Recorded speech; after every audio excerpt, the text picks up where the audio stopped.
আসসালামু আলাইকুম। আজকে আমি ছোট্ট সোনামণিদের জন্য চালতার আচার তৈরি করে দেখাবো একদম স্বাস্থ্যসম্মতভাবে। এই আচারে কোনো প্রকার তেল ব্যবহার করা হয়নি, কারণ এটা একদম ছোট বাচ্চাদের জন্য, যাতে ওদের শরীরে কোনো প্রকার ক্ষতি না হয় এই আচার খেলে। চলুন মূল রেসিপিতে চলে যাই। আচার তৈরি করার জন্য এখানে আমি 5টি মরিচ নিয়েছি আর আস্ত জিরা, এটা আমি তেল ছাড়াই ভেজে নেব। মরিচ আর এই আস্ত জিরা খুব সুন্দর করে লাল লাল করে ভেজে নিতে হবে, যাতে কোনো প্রকার কাঁচা না থাকে, তাহলে কিন্তু গন্ধ করবে আচারটা। আর আচারের স্বাদের মূল রহস্যই হচ্ছে ভাজা মরিচ আর ভাজা জিরা।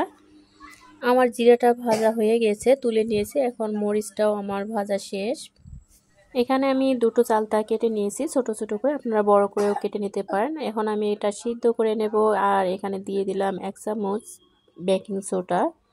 সিদ্ধ করার পর আমি উপরের খোসাটা তুলে ফেলেছি, দেখেন এরকম হয়েছে।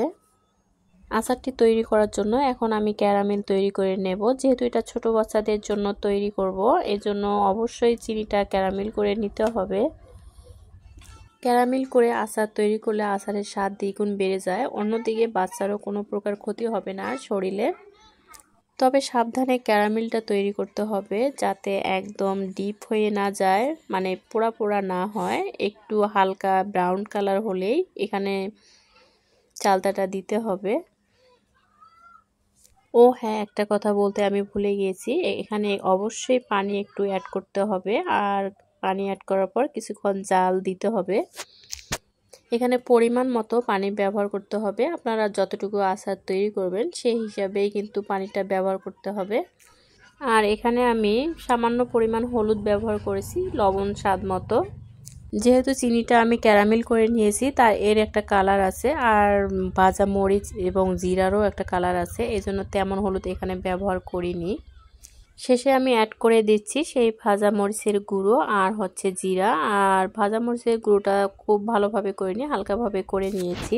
এখন আমি এটা বেশ কিছুক্ষণ নেড়ে চেড়ে নামিয়ে নেব। যেহেতু এটা ভাজা গুঁড়া মরিচ এবং জিরা, তাই গন্ধ করার কোনো সম্ভাবনা নেই। এটা ভালোভাবে নেড়ে চেড়ে নিতে হবে, কারণ যাতে সেই মশলার গুঁড়ো আর হচ্ছে মরিচ ভিতরে ঢোকে আচারের।